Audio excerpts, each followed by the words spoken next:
Olá, ouvintes! Sejam bem-vindos a mais um episódio do Storyse.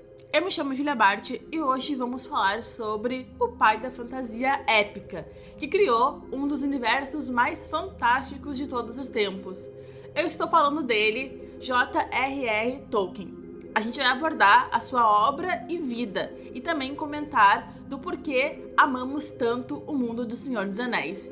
E ao meu lado, para visitar a Terra-média, para combater Sauron, está ele, Juliano Silva. E aí, pessoal? Então, essa missão é uma missão muito complicada, né? Porque você tá na Terra-média, tu se combate Sauron, se alia a ele, né? Então, é o que a gente vê. Um dos dois. É o que a gente vê aí nas obras do Tolkien, que foram pro cinema, né? Principalmente a série, que a gente vai comentar também um pouco. E, né, eu acho que o plano é tentar trazer um panorama, né?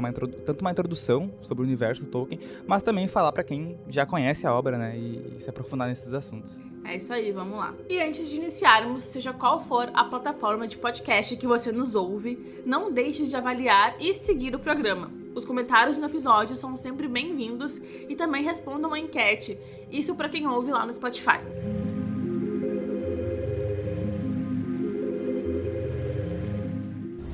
Everybody, including the divine spirits, and the god makes mistakes in this mythology, and because the gods made a primary error, instead of leaving the elves and men to find out their way under the guidance of God, they invited the elves because the rebel amongst them, the wicked god Melkor, was all alive. Então, pra gente começar o debate aqui, eu queria saber de ti, qual foi o primeiro contato que tu teve com o universo do Tolkien? Cara, é meio engraçado, meio aleatório, assim, porque do que eu lembro, do primeiro contato que eu tive com Tolkien, né, na verdade, Senhor dos Anéis, eu lembro que eu tava em casa, eu era criança, há muito tempo atrás, não vou saber o ano exatamente, mas eu lembro de encontrar, eu acho que o CD do filme em casa, ou algo assim, e eu acho que era aqueles piratas, sabe? Eu não sei se era, não era original. E nem alugado, na verdade. Eu acho que era só um pirata. E eu lembro de colocar pra assistir o primeiro Senhor dos Anéis. E eu lembro certinho da cena do Gandalf entrando, né, assim, de carruagem, no condado, encontrando o Frodo. E pra mim aquilo me deu muito mais estranheza, né? Um mago aleatório do nada entrando assim numa cidade e aí várias pessoas pequenas. E aí eu lembro que a primeira vez que eu coloquei, assim, eu não assisti assim tudo. Não assisti, só olhei, deu uma estranheza, que coisa estranha assim. E aí, só depois, assim, por influência de amigos, aí eu fui novamente reassistir, parei pra ver, né, aí eu descobri que era uma trilogia, e aí eu fui assistir, né, por completo Senhor dos Anéis, e eu acho que desde o início, assim, aquele universo me pegou, assim, e eu fiquei muito atento, né, a toda a obra, assim, e fiquei encantado, assim, então acho que... E é muito difícil não ficar encantado tendo o primeiro contato, né, com a trilogia, principalmente a trilogia do Peter Jackson, que a gente vai desenvolver mais sobre. Mas o que eu lembro é isso.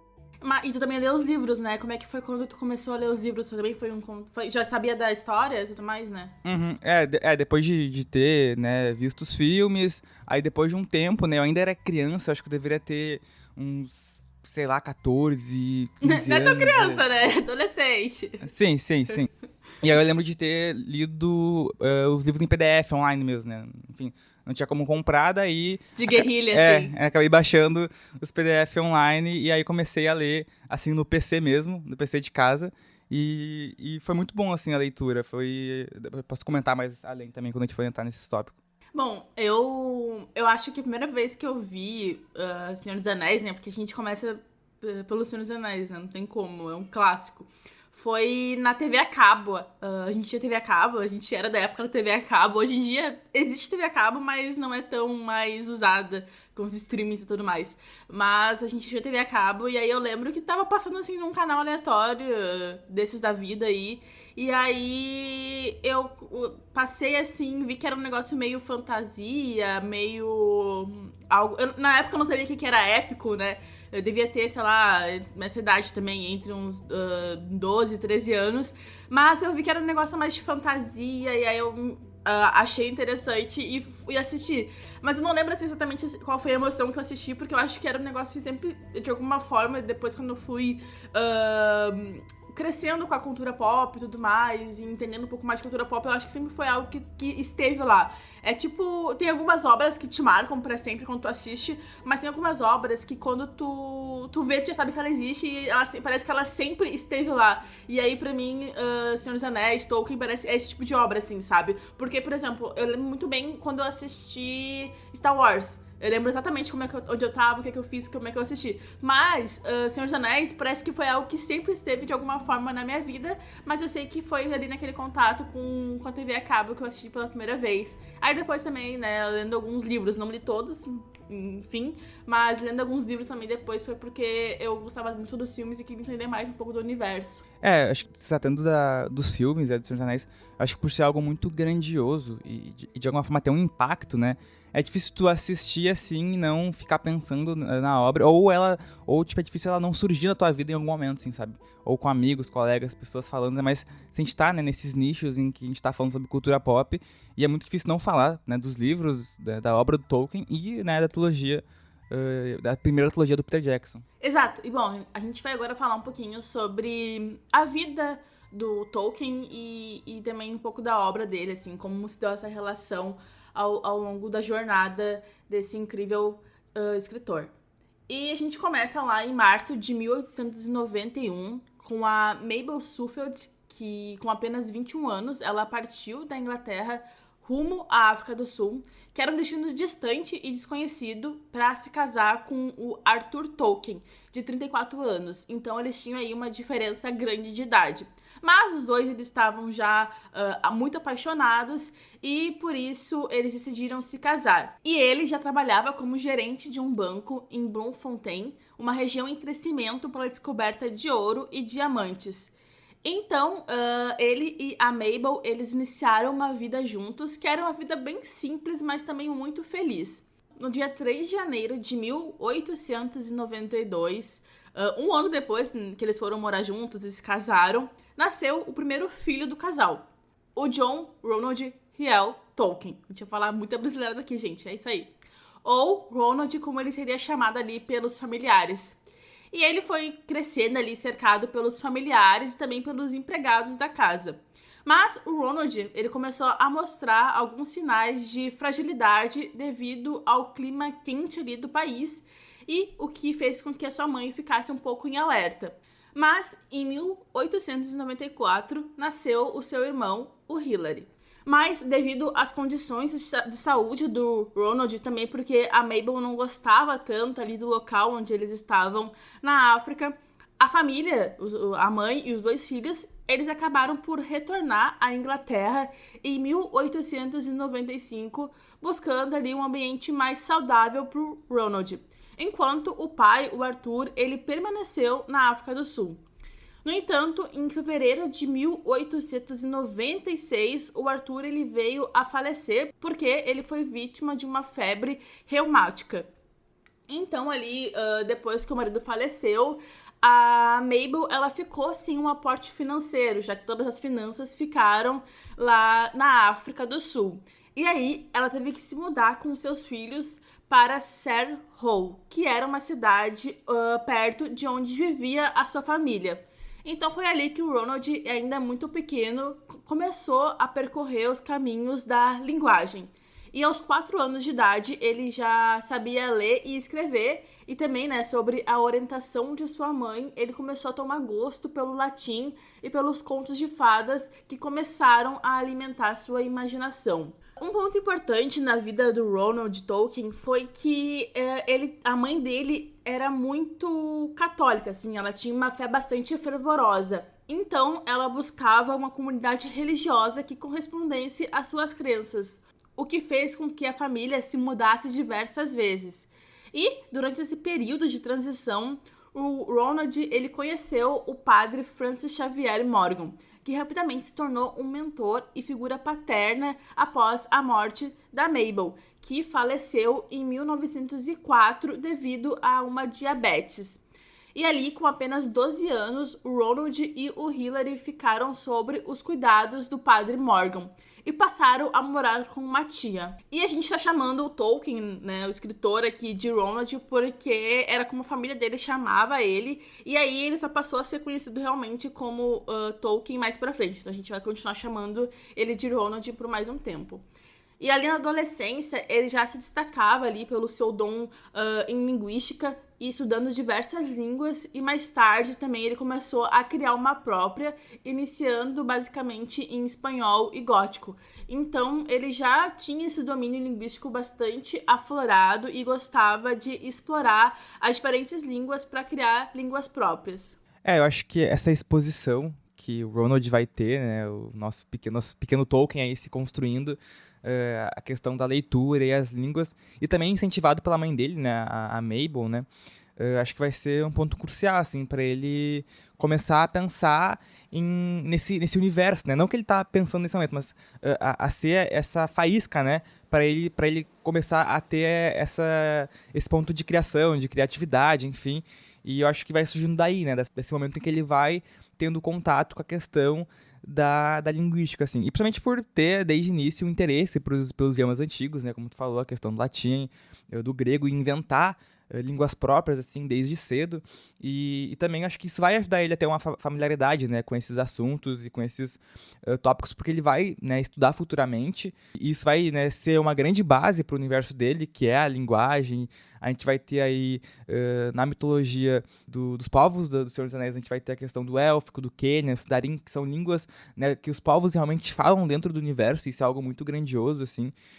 E além disso, a gente vai ver também muito a questão da fé católica, né, da questão religiosa sendo representada no universo do Tolkien como um todo, né, tanto em alegoria, em metáforas, né, que vão ser perceptíveis, né, algumas, claro, que o próprio Tolkien fala que não é algo totalmente direto, mas ele acaba colocando isso no universo indiretamente. Então eu acho que toda essa questão da mãe dele, principalmente, vai ter uma influência aí quando ele for iniciar a escrita do universo do Senhor dos Anéis. Sim, e aí tem um fato interessante também, que a mãe dele ensinou ele em casa por muito tempo, nos primeiros anos de escola dele, porque pelas condições da família e também porque era mais fácil pra ela cuidar do irmão dele. Então ela ensinou o que ela sabia, e ela sabia muito de línguas, de latim, de grego, então foi o que ela passou, o primeiro contato dele com os estudos foi o contato com as línguas.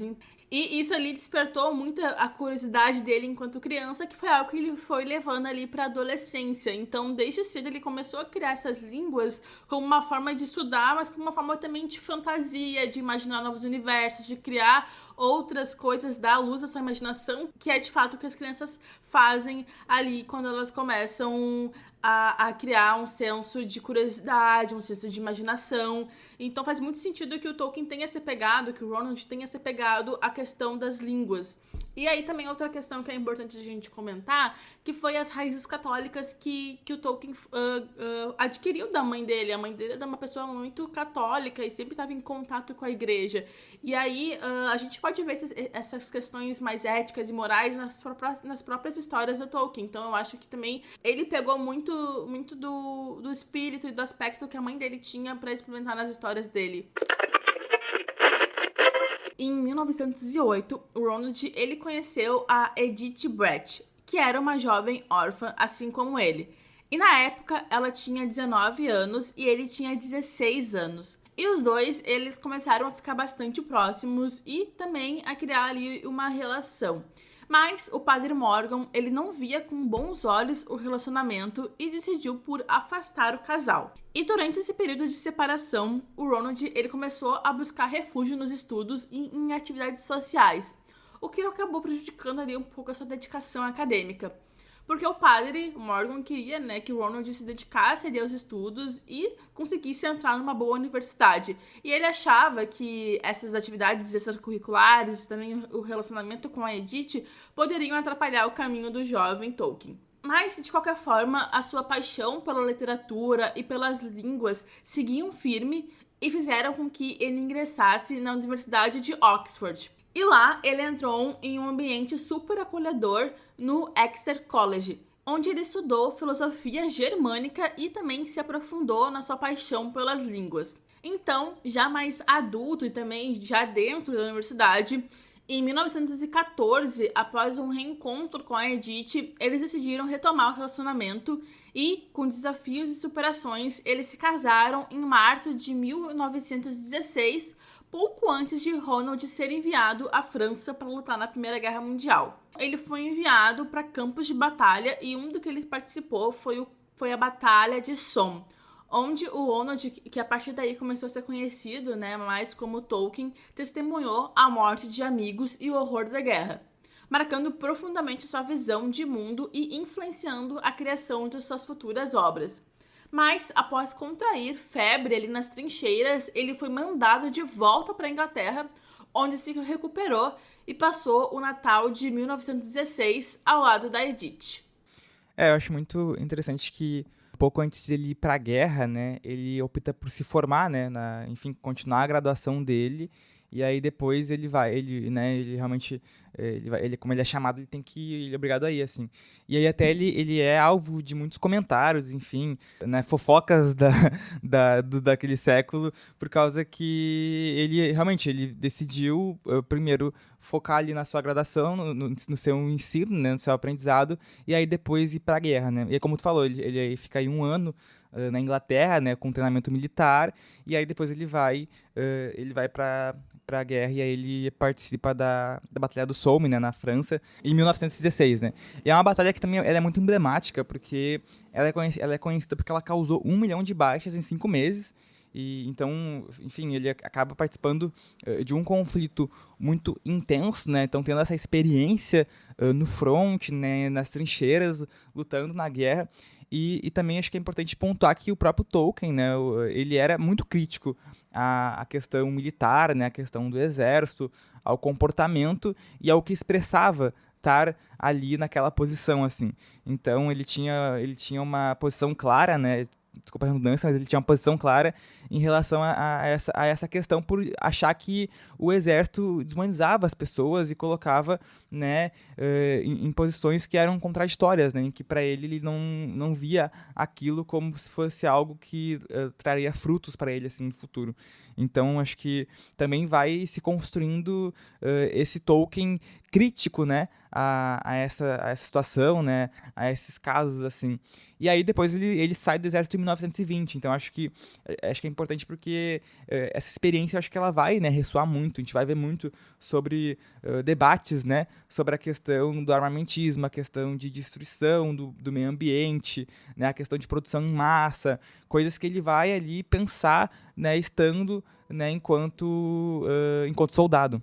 Eu acho que essa questão também dele ter participado da guerra e ter visto esses horrores faz com que os personagens dele tenham um pouco dessa visão mais pessimista em relação à guerra e também construam até os personagens que são malignos, que são os vilões, porque, querendo ou não, o universo dele, assim, trabalha bastante a guerra entre povos, a guerra entre lado bom, lado ruim, assim, por assim dizer, né?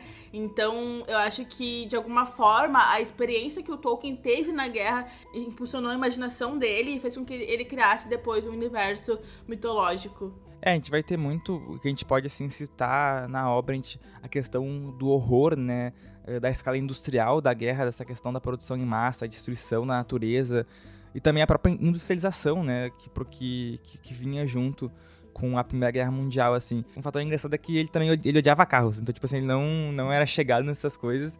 E como tu falou, a gente vai ver isso muito naturalizado em personagens, né? A gente vai ter aí os entes, como os seres que são guardiões, né, das florestas.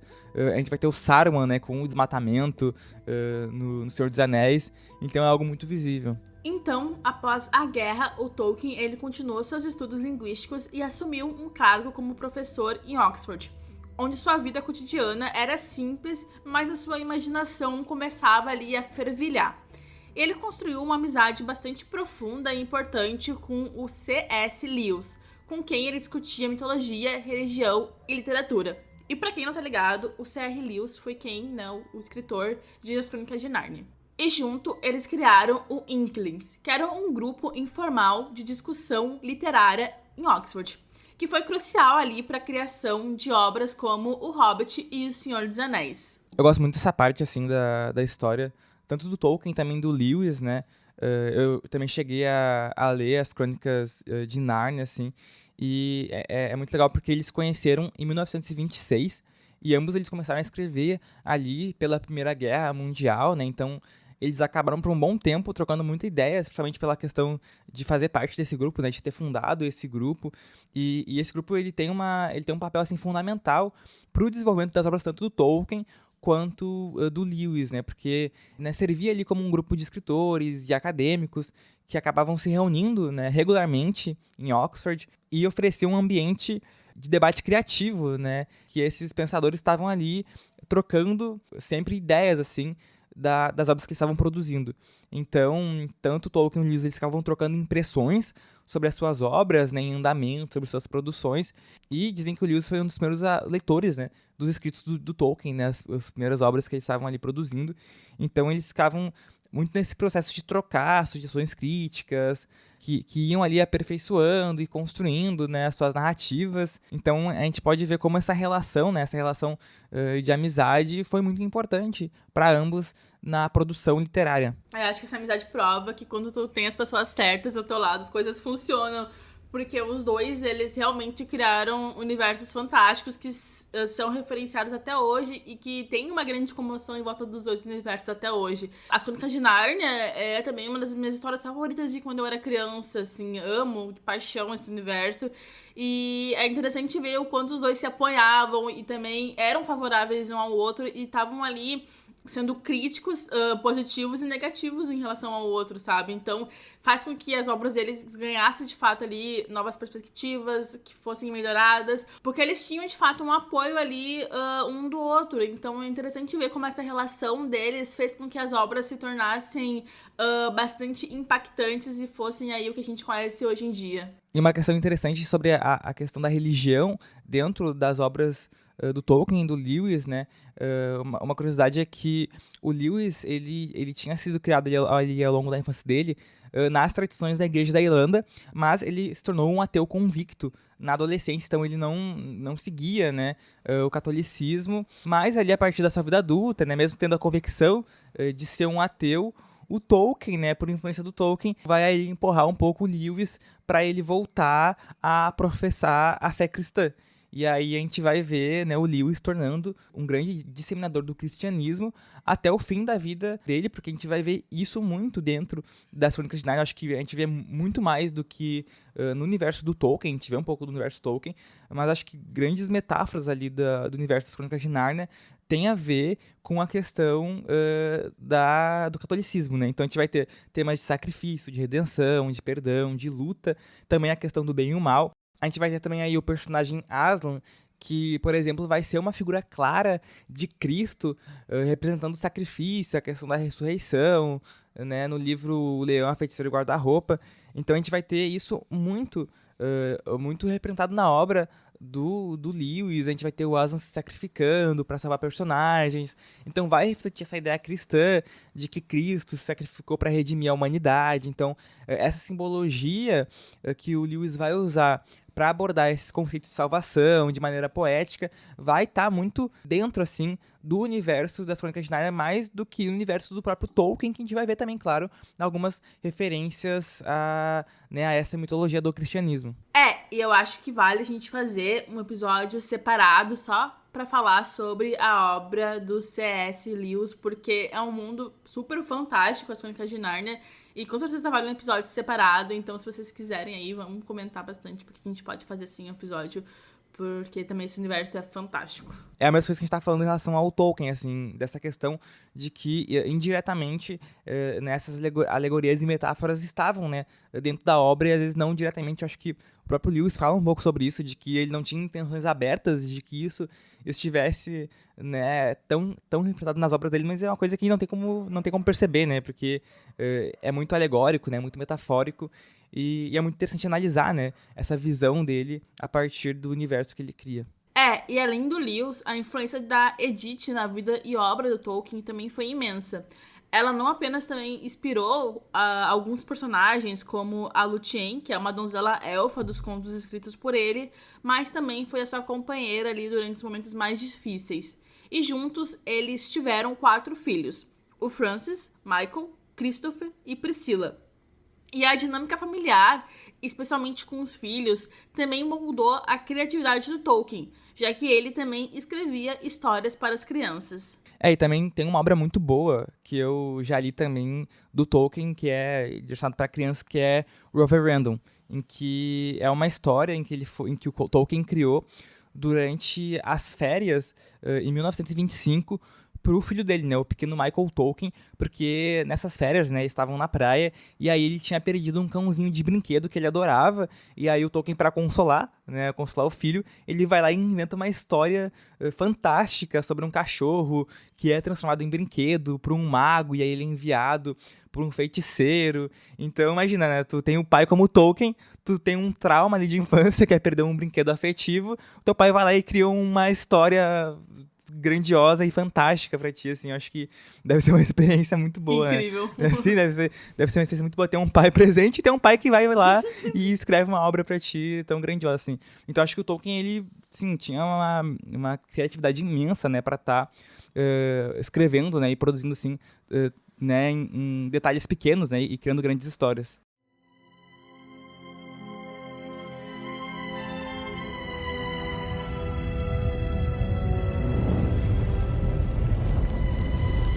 It began with the forging of the great rings.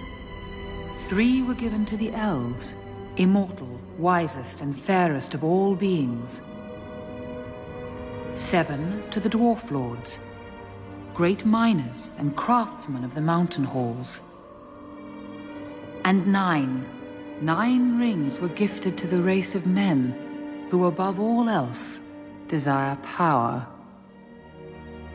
For within these rings was bound the strength and will to govern each race. But they were all of them deceived, for another ring was made. In the land of Mordor, in the fires of Mount Doom, the Dark Lord Sauron forged in secret a master ring to control all others.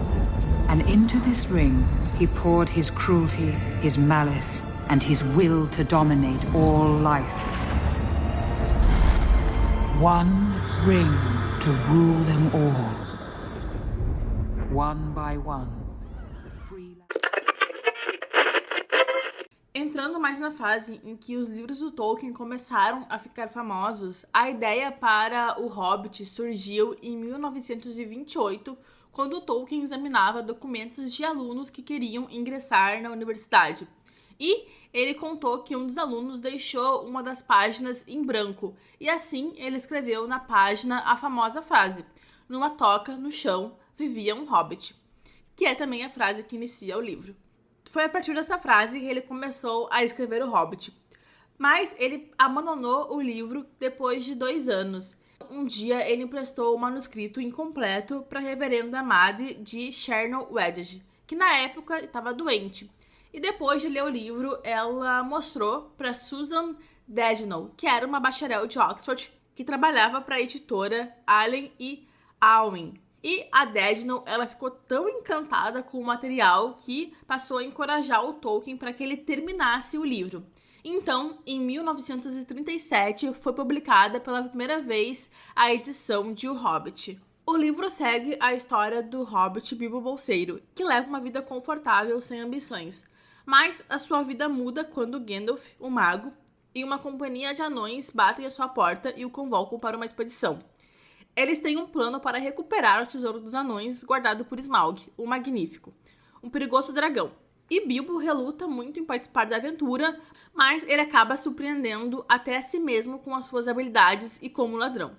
A própria figura do Bilbo Baggins, o Hobbit, é uma representação do Tolkien, que se via ali como um hobbit em quase tudo, exceto no tamanho. E o Bilbo e o Tolkien também compartilhavam um amor pela simplicidade, pela natureza e pelo estilo de vida rural. É importante a gente também comentar que em 2012 a 2014, o Hobbit ganhou uma adaptação para o cinema na trilogia dirigida pelo Peter Jackson. Eu acho que desde o início, assim, a história do Hobbit, né, do livro do Hobbit, que é um livro simples, né, como tu falou, virou uma trilogia, que não faz nenhum sentido, porque é um livro simples, virar 3 filmes, mas eu acho que a história do Bilbo, assim, é aquele exemplo clássico, né, daquele herói improvável, né, alguém comum, sem características grandiosas, né, sem aspirações heróicas, mas ali pelo contexto, né, ali por encontrar personagens que vão empurrar ele pra nessa aventura extraordinária com dragões, com anões, com reinos, com elfos, enfim. Então acho que a partir disso acho que muitos leitores vão se identificar, né, com essa figura, né, muito simplista, muito simples, né, e que vai enfrentar esses desafios, porque de alguma forma ele vai ser convidado a sair da sua zona de conforto. Então a gente vai ter aí o Bilbo como esse personagem, né, que vai ter que enfrentar esses desafios e que mesmo sendo um personagem simples, pode, né, realizar grandes feitos, que é isso que a história mostra, né, que mesmo com a simplicidade do personagem do Bilbo como um hobbit, ele pode também ser responsável por ali guiar o caminho da Terra-média, né, enfrentando, né, esses desafios, com essas situações inesperadas, assim. Então eu acho que isso é algo muito universal na obra do Hobbit, que vai ser algo de ter um fácil contato, né, e uma relação com esse personagem. Pois é, eu acho que a questão de o Bilbo, como tu falou, ser um personagem... E também como o Tolkien, de fato, escreveu ele, né? Um personagem muito mais simples, muito mais simplório, que não é tão corajoso, mas que ao longo da jornada vai descobrindo a sua coragem, vai descobrindo a sua força, é algo que mexe com todas as pessoas, dessa questão da jornada e da transformação do personagem. Então, eu sinto que o Bilbo, ele é um ótimo, assim, protagonista, porque ele tem todas as características interessantes de um protagonista, e isso faz com que a história ela seja universal, de fato. E de alguma forma essa é a mensagem principal, né, acho, do Hobbit, né, esse primeiro livro do universo, assim, em que inserem, né, o Bilbo, né, como esse personagem que é um personagem gentil, né, em que ele, de alguma forma, ele não é facilmente corrompido pelos poderes que existem naquele universo, assim, mas, de alguma forma, ele consegue se tornar também um herói, né, e eu acho que essa mensagem que o Tolkien quis passar, né, da questão da grandiosidade, de que não precisa ter uma grande história para ser heróico, e eu acho que isso vai tocar profundamente os leitores, porque, né, vão ter essa identificação com a ideia de que pequenos atos, né, como tu falou, de coragem, de bondade, vão fazer a diferença ali no caminho que ele está trilhando. Bom, e o sucesso do Hobbit, ele abriu portas pro Tolkien, e a narrativa que começou como um divertimento evoluiu para algo muito maior, levando à criação de O Senhor dos Anéis, que inicialmente foi concebido como uma sequência do Hobbit. Mas O Senhor dos Anéis rapidamente se transformou em uma obra grandiosa. O Tolkien, ele explorou a origem do Anel, as sombras do mal e a coragem dos hobbits no livro, levando a narrativa para um tom mais sombrio e complexo do que sua obra anterior. E a criação desse universo imenso levou tempo, com revisões intermináveis e a influência de eventos como a Segunda Guerra, moldando a direção da história. Então, o Tolkien dedicou 12 anos à escrita do Senhor dos Anéis. E quando ele finalmente o concluiu, ele estava prestes a completar 60 anos e queria vê-lo publicado. Então, o Tolkien, ele apresentou O Senhor dos Anéis para sua editora, mas ele já tinha ali um pouco de asno com a editora, porque antes, em 1937, ele havia apresentado o outro livro que ele estava escrevendo, né, o Silmarillion, que reúne toda a história do universo, mas a editora achou o livro muito complexo e decidiu por não publicá-lo naquela época. Então ele apresentou O Senhor dos Anéis como uma forma de que a editora publicasse pelo menos esses outros contos que ele havia escrito. E pro Tolkien, ambos os livros, tanto O Senhor dos Anéis quanto o Silmarillion, deveriam caminhar juntos, porque um complementava a narrativa do outro. E nessa época, ele até tentou buscar uma nova editora, mas as negociações elas não foram pra frente, pois eles queriam fazer alguns cortes no livro, o que o Tolkien era completamente contra. Então ele voltou para a editora anterior e lançou O Senhor dos Anéis em 3 volumes. A trilogia ela foi publicada em 1954 a 1955. A história narra o conflito contra o mal que se alastra pela Terra-média durante a Terceira Era, através da luta de várias raças, como humanos, anões, elfos, entes e hobbits, contra os orcs, para evitar que o Anel do Poder volte às mãos de seu criador, Sauron, o Senhor Sombrio. Partindo do Condado, a história segue o hobbit Frodo Baggins, né, o Frodo Bolseiro, em sua jornada. A obra ganhou uma das maiores e melhores adaptações cinematográficas de todos os tempos, com uma trilogia de filmes de 2001 a 2003, que também foi dirigida pelo Peter Jackson. A gente vai ter, né, esse momento, né, dessa grande produção do Tolkien, né, quando ele vai aí lançar de forma seguida, né, a trilogia do Senhor dos Anéis, que, né, de início, como tinha sido comentado, né, eram 6 livros, né, que foram divididos ali em 3 obras, então 2, para condensar, assim, e também publicar de alguma forma. E aí a gente vai ter esse grande sucesso, né, que vai ser aí o Senhor dos Anéis, que vai ser muito apreciado pelo público. E até um tempo, assim, depois que ele fica até um pouco cansado, né, tipo assim, ele sempre apreciou a questão da recepção do público, mas ele fica cansado, ele vai tirar depois o nome dele da lista de contatos, né, que existia, porque ficavam ligando pra casa dele, né, toda hora, e aí ele ficava né, nesse excesso, assim. Então, e é muito interessante porque vai realmente ter uma grande recepção, assim, da crítica. A gente vai ter diversos jornais falando que o mundo estava dividido em quem leu O Senhor dos Anéis e o Hobbit e aqueles que ainda vão ler. Então a gente vai ter jornais famosos como o New York Times também comentando sobre a obra, assim, do Tolkien, né? Então a gente vai ter essa grande recepção, como uma recepção realmente de que o mundo estava vendo algo que era grandioso, né? Foi chamado também como um dos maiores trabalhos de ficção do século XX. Então vai ter esse grande impacto por realmente perceberem que ali estava sendo feita a história, né? Porque depois do Senhor dos Anéis, realmente é o antes do Senhor dos Anéis, é antes desse universo do Tolkien e depois desse universo que a gente vai ter aí diversas obras que vão usar como referência para também criar outras obras, né? Bom, e como tu comentou, a jornada até a publicação ela foi bastante exaustiva para o próprio Tolkien. E porque teve bastante ajustes forçados para baratear a produção e também a remoção de algumas cores especiais que ele criou ali nas ilustrações. E várias revisões de tipografia que desrespeitavam um pouco a linguagem que ele construiu para o livro.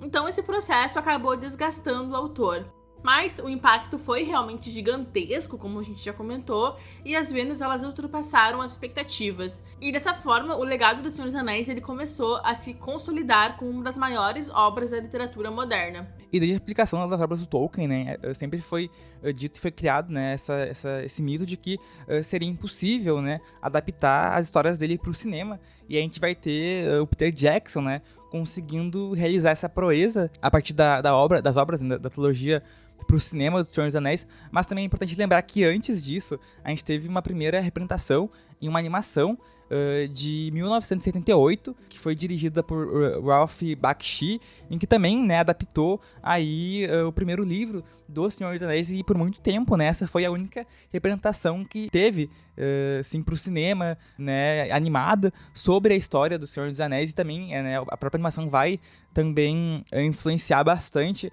cenas e certas adaptações que, né, a trilogia do cinema vai ter aí futuramente, né? E o Peter Jackson ele, né, consegue captar, né, a vastidão da Terra-média, né, com os cenários grandiosos, né, as montanhas de Mordor, as florestas de Lothlórien, né, as cidades, aquelas cidades que o Tolkien ele apresenta na sua obra. A gente vai conseguir, né, ter noção da imensidão dela no cinema, né? Então a gente vai ter uma trilogia que vai ser muito bem sucedida, vai né, ganhar diversos Oscars, né? Vai ser também um dos primeiros filmes de fantasia a ganhar Oscar. Então a gente vai ter esse grande impacto também, né, dos filmes.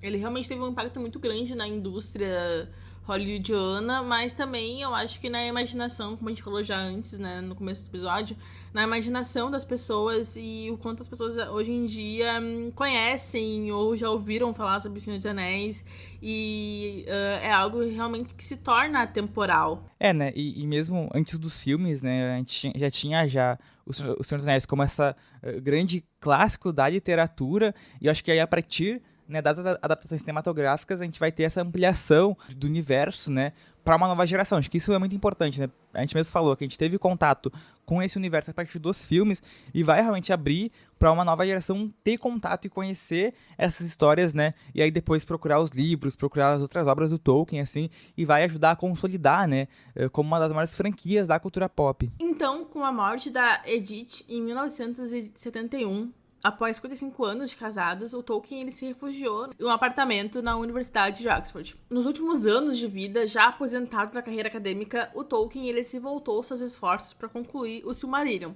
o grande épico que havia iniciado décadas antes. E em meio a esse trabalho, ele viu-se cercado por uma crescente admiração internacional, com traduções de suas obras ganhando o mundo e adaptações. Em setembro de 1973, aos 81 anos, o Tolkien ele faleceu por uma infecção no peito, deixando um legado imensurável para a literatura e para seus filhos, em especial por Christopher, que herdou a missão de completar o Silmarillion, que enfim foi publicado em 1977. E a partir, né, do Silmarillion, né, e também dessa construção do universo como um todo, que a gente vai ter aí o conceito, né, de o Legendarium de Tolkien, que vai se referir a esse conjunto, né, completo de mitos, de histórias, personagens, das línguas e as cronologias que o Tolkien ele vai criar, né, e depois, né, o Christopher, o seu filho, ele vai também auxiliar nesse processo de consolidar isso, de lançar, né, manuscritos, livros que ainda estavam, né, em uma pré-produção, assim, e aí, né, esse conceito ele vai juntar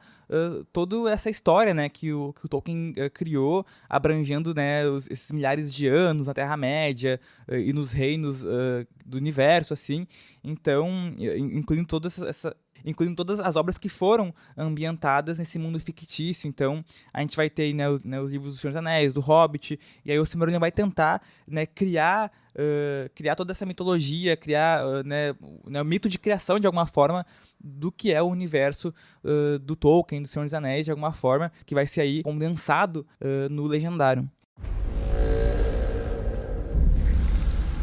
An evil, ancient and powerful, has returned.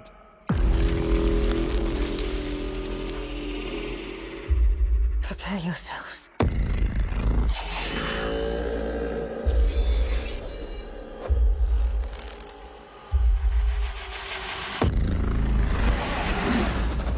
He worms his way inside your mind.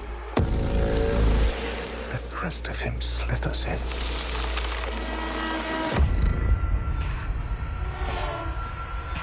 I think he has been here.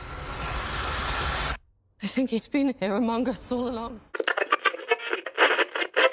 E, recentemente, saiu também uma série sobre os Anéis de Poder na Amazon Prime. E a série, ela se passa na Segunda Era da Terra-média, antes dos acontecimentos das histórias de O Hobbit e Senhor dos Anéis. E a série começa em um momento de paz, quando a Terra-média precisa novamente enfrentar o mal.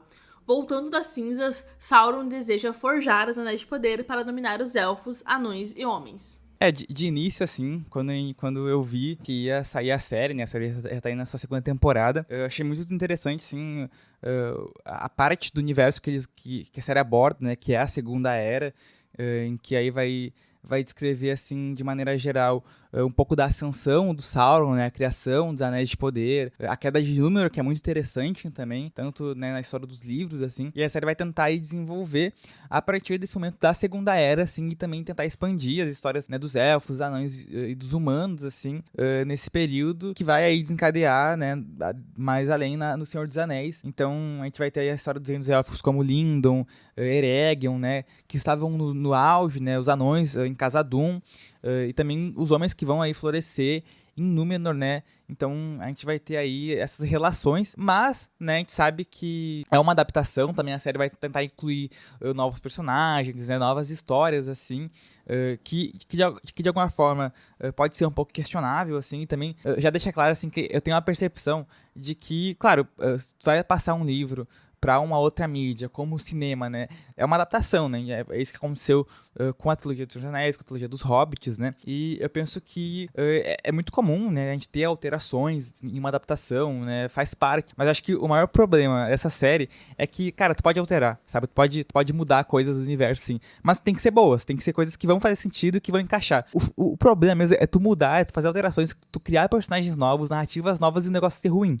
Porque a gente vai ter aí a trilogia do Senhor dos Anéis e do Hobbit, claro, claro, a do Hobbit é um pouquinho, né, pior, assim, a gente vai pegar mais como referência a do Senhor dos Anéis. A gente vai ter, claro, tem várias alterações ali no universo, que, claro, pode ser um problema pra aquele fã mais fiel, assim, mas são alterações que funcionam, que são boas e se encaixam no universo. Mas acho que já em relação à série, já é o contrário, a gente tem muitas alterações, muitas mudanças que são muito ruins, que, tipo assim, não faz sentido, que não encaixa com o universo e parece que mais atrapalha a narrativa do que ajuda a construir ela. Cara, pra falar a verdade, assim, eu achei a primeira temporada bem ruim.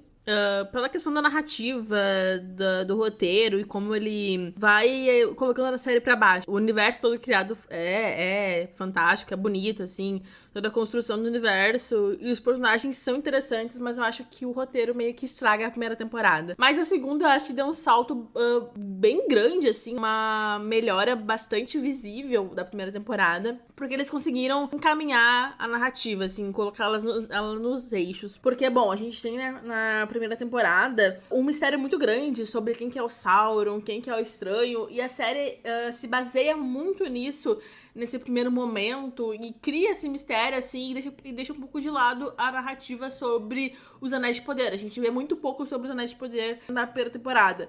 E aí eu acho que pra segunda eles acabaram ouvindo um pouco os fãs, assim, porque o que é interessante pra gente ver é a criação dos anéis, porque no Senhor dos Anéis, né, nos livros, nos filmes, a gente ouve falar muito sobre essa criação, de quanto esses anéis foram prejudiciais pra Terra-média e das guerras que houve, de como Sauron tomou o poder, e a gente deseja ver isso, a gente quer ver como aconteceu, como foram esses acontecimentos.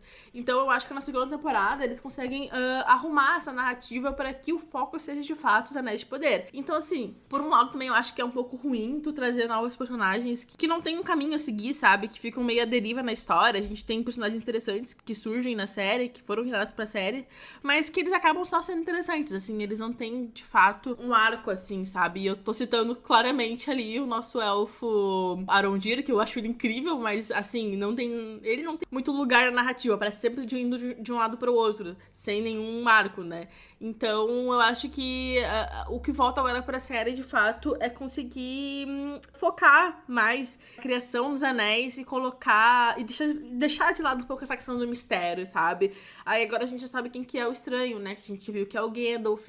Então, foca nessa jornada dos personagens pra chegarem aonde a gente sabe que eles vão chegar, pra se tornarem o que a gente vê lá no Senhor dos Anéis. E se eles focarem nesses aspectos, eu acho que a série pode muito bem aí ser sucedida, como já tá sendo agora na segunda temporada, que melhorou um pouquinho. Né, eu acho que eu concordo muito com o que tu falou, assim, não vou repetir muito, mas aí falando da segunda, eu realmente acho que ela teve uma grande melhoria, assim, mas aquilo, eu acho que agora a série, ela vai seguir com fãs, querem ver uma representação do universo ali, de uma parte específica do universo Tolkien, porque pra mim é isso, eu só assisto a série porque sou fã do universo e vou assistir, né, tudo que tiver de representação cinematográfica, porque não é como se a gente estivesse encontrando todo dia aí uma nova, né, adaptação.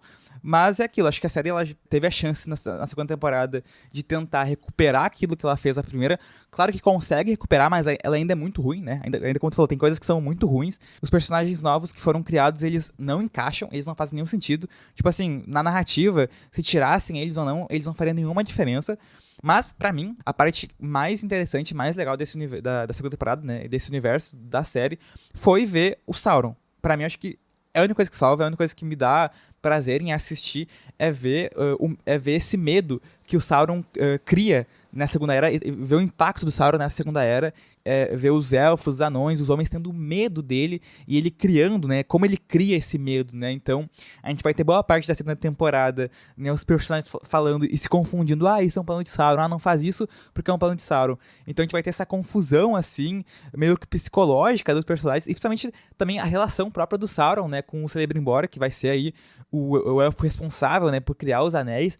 Eu acho que essa relação é incrível, assim, eu acho que eu ficaria por muito mais tempo nessa parte, assim, dessas cenas, né, dessa relação que eles vão construindo, porque é algo muito interessante ver ali o Sauron como Anatar, né, como esse senhor das dádivas, como é conhecido, dos presentes, né, então, pra mim, acho que essa parte é uma parte que salva muito da série e por isso que ela acaba tendo um saldo positivo em relação à primeira, mas, né, como eu falei, acho que ela ainda me pega muito nessas mudanças, né, então, por isso que eu pontei muito essa questão de que, né, não quero ser aquele fã chato de que não pode mudar, não, pode mudar, o os filmes mudaram, né? Mudaram diversas coisas, mas a questão é isso, é tu mudar e encaixar, fazer sentido e ser bom é uma outra coisa totalmente diferente, e a série não consegue lidar bem com isso, né? Então, até espero que talvez nas próximas temporadas, sei lá, desencaixe esses personagens que não fazem sentido na narrativa, porque eles realmente eles não conseguem, né, colocar o Arondir em uma parte que faz sentido, né? Então, a gente vai ter, sei lá, na segunda temporada, a gente vai ter a parte 200, que eu acho que é a única parte legal, assim, que o Arondir aparece,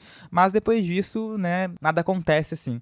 Mas, como eu falei, a gente tem saldos positivos legais, assim, como a relação do Sauron, a gente vai ter a participação dos Ents aparecendo também, meio a nada, assim, mas é muito legal ver eles em cena. E também o Balrog, né, ele apareceu ali por um curto momento, assim, mas acho que são os mimos, né, pra quem é fã do universo, consegue, né, ter um pouco mais de contato com a obra, e principalmente da Segunda Era, né, que é algo que a gente não tem, né, nenhuma representação, nenhuma adaptação até o momento, né, só a série. Assim, sobre a Segunda Era, o Tolkien escreveu muito pouco. Ela é bastante aberta para que seja criada novas coisas, então acho que também isso é interessante, porque a série tá bem livre pra criar muitas coisas na Segunda Era e faz com que a gente tenha esses momentos, assim, não, para de criar, não aguento mais. que são próprios da série, sabe? Mas assim, eu também acho que tem coisas que não funcionam. Por exemplo, eu gosto bastante de Khazad-dûm, gosto bastante de como Khazad-dûm é apresentada, gosto bastante como os elfos são apresentados, como em Lindon e Eregion, mas, por outro lado, eu detestei todo o arco de Rhûn, né, que é onde tá o estranho e onde tá os pés peludos, assim, horrível. Então, eu acho que todo esse arco é péssimo, assim, os pés peludos não tem nenhum avanço significativo, assim, sabe? A gente só no final, depois que a Nori percebe, poxa, eu acho melhor eu fazer o meu próprio caminho, né? Então, assim, e também o estranho fica 2 temporadas nessa patifaria aí de saber quem que ele é, sendo que todo mundo já sabia que era o Gandalf, praticamente. Então, assim, eu acho que a série meio que perde tempo com esses mistérios que são desnecessários. E agora a gente tem o Mago Sombrio, que a gente sabe que vai ser o Saruman, porque se não for, não faz nenhum sentido. Então, assim, meio que perde um pouco de tempo, sabe? E aí eu acho que foi por isso que a gente gostou tanto do Sauron /Anatar, porque a gente já soube desde do primeiro episódio da segunda temporada que era o Sauron e que ele ia fazer as suas malandragens. Então, isso já foi estabelecido logo no começo. Então, quando foi estabelecido lá no começo, a gente passou a gostar mais do personagem, sabe? Então, eu acho que faz total sentido, assim, a série começar a realmente focar nesses assuntos que são mais interessantes do que vir aí com esses mistérios que não levam a nada. E, sem contar, né, no menor, que foi também péssimo. Eu acho que pode melhorar muito pra terceira temporada. Pois é, né, tipo, bem como tu falou, assim, eu acho que a parte ali dos pés peludos, né, com o estranho, que é o Gandalf, cara, eu fiquei muito triste, porque pra mim, acho que eles estragaram muito o Gandalf, tipo assim, acho que eles tentaram criar uma história, assim, tentando também, como tu falou, preencher lacunas da história do Tolkien, só que são, assim, mudanças e alterações que, sei lá, pra mim não faz sentido. A gente vai ter também aí o Tom Bombadil que aparece, né, no arco dele, assim, que eu acho que dá um pouco de peso pra trama ainda do Gandalf, mas ainda é uma introdução dele, assim, muito ruim. Infelizmente foi dessa forma, né, e vai seguir aí das próximas temporadas. E como tu falou, acho que também a gente vai futuramente ter aí a queda de Númenor, que pra mim eu acho que é uma das histórias mais incríveis e mais, assim, tem uma profundidade muito interessante, assim, em relação à história dos homens, e, né, eu espero que seja bem representada, porque até o momento, né, a gente tem aí um arco, né, de Númenor que, como tu falou, é ainda ruim, é bem ruim, assim, que tá mal desenvolvido, mas, né, é o universo de Tolkien, né, tem muita coisa ainda pra desenvolver, e tem coisa que pode dar certo ainda, né, que pode funcionar, né, então, assim, eles têm uma mina de ouro na mão, né, acho que é muito impossível a gente odiar tudo. Acho que uma ou outra coisa a gente vai gostar, como a gente comentou aqui. Exatamente. E só dizer também que os olhos ficaram muito bons. A Dar foi um personagem muito legal que eles criaram. A gente tá falando assim, tem vários personagens ruins, né? Que foram criados pra série. Mas eu acho que eles acertaram muito na criação do Adar, assim, que é o líder dos orcs. Eu acho que ele é um personagem muito interessante e tem ali uma profundidade. Só fico também triste porque eles não revelaram o nome dele de verdade. Essa questão do mistério tem que acabar o mistério. Tem que acabar o mistério. Deu de mistério, não aguentamos mais mistério. Queremos respostas. Sim, respostas. E também pra, né, concluir esse bloco, a gente vai ter também aí, a gente vai ter um anime, né, um filme que tá pra estrear, que, né, vai se chamar Senhor dos Anéis, A Guerra de Rohirrim. Então, também tô muito animado pra ver, né, em anime, imagina, acho que a gente teve aí primeiro a animação aí, anterior que eu falei, do Senhor dos Anéis, né, a primeira representação pro cinema, e agora a gente vai ter um anime aí que vai estrear, que vai contar, né, um pouco dos apêndices do Senhor dos Anéis e também um pouco de outros contos do Tolkien para contar sobre, né, a Guerra de Rohirrim. Então, que é uma história também muito interessante e fascinante. E aí vai contar a história de Helm, né, o Mão de Martelo, que é o lendário rei de Rohan. Também as questões da fortaleza do Abismo de Helm. Então, são pontos, assim, também que são muito interessantes do universo do Tolkien, que vão estar representados nessa animação. Assim, também tô bem ansioso por essa obra. Pois é, depois de décadas aí, a gente ainda continua explorando as histórias do Tolkien, seja em livros, filmes, animações, e o que faz com que esse universo seja grandioso e continue aí por muitos anos, para que a gente sempre possa revisitar a Terra-média sempre, né?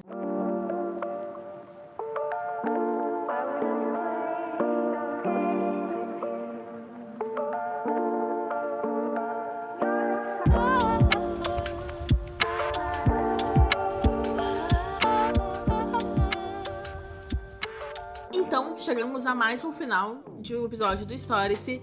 E não se esqueçam que esse episódio ele é um recorte. E é claro que muitas coisas interessantes e relevantes ficaram de fora. Mas as referências e sugestões que a gente usou vão estar na descrição. E bom, a gente quis fazer esse episódio falando um pouco sobre a vida do Tolkien, dando uma explicação sobre a vida dele e como ele criou esses universos fantásticos, e também abordando um pouco das obras como O Senhor dos Anéis, o Hobbit, o Silmarillion e agora também Os Anéis de Poder, para realmente trazer a importância desse universo tanto pra cultura pop, mas também pra gente como indivíduo, assim. Eu acho que quando a gente lê ou assiste uma obra dessas, a gente começa a formar, né, uma personalidade, assim, praticamente. Então, é meio que nossa homenagem, assim, tanto ao Tolkien também quanto ao universo. Né, um episódio de biografia, né, e também comentando um pouco dessas obras, assim, claro, cada obra mereceria um episódio, né, por si só, né, por ter uma grande profundidade, por ter muitos temas e assuntos, e acho que é bem isso mesmo, Julia, porque acho que são obras que, quando a gente tem contato com elas, de alguma forma vão nos mudar, né, porque elas tem uma grande profundidade nas suas narrativas e principalmente coisas que a gente pode aprender, né, que a gente pode tirar de aprendizado a partir dessas narrativas, histórias que o Tolkien criou de amizade, de bem e mal, né, de conflitos, de autoconhecimento, de descoberta. Então acho que são temas e assuntos que a gente pode usar realmente na nossa própria vida, assim, pessoal. Também, né, é uma grande referência, assim, para o que é hoje, né, a cultura pop, porque foi o que inspirou RPGs, né, histórias de fantasias, de ficção científica, né, outras histórias sobre a Terra-média. A gente vai ter também aí Game of Thrones, que é uma das grandes obras também que foram produzidas e também vai virar série, né, então até hoje o grande impacto, né, que o Senhor dos Anéis, o Silmarillion, né, o Legendarium de Tolkien teve como um todo, assim, né, então é sempre muito legal e divertido, né, falar sobre isso, conversar sobre esse assunto, que é muito relevante. E é sempre bom lembrar, né, que o Story-se é um podcast independente, por isso é muito importante o apoio de todos vocês. E não se esqueçam de seguir a gente nas redes sociais, @Story_cast, no Instagram, no Threads e no TikTok. E lá no YouTube é só procurar pelo canal Story-se que vocês acham a gente facilzinho. E seja qual for a plataforma de podcast que você nos ouve, não deixe de avaliar e seguir o programa. Os comentários no episódio são sempre bem-vindos e também respondam a enquete, isso aí para quem ouve no Spotify. Até mais! Tchau, tchau, pessoal!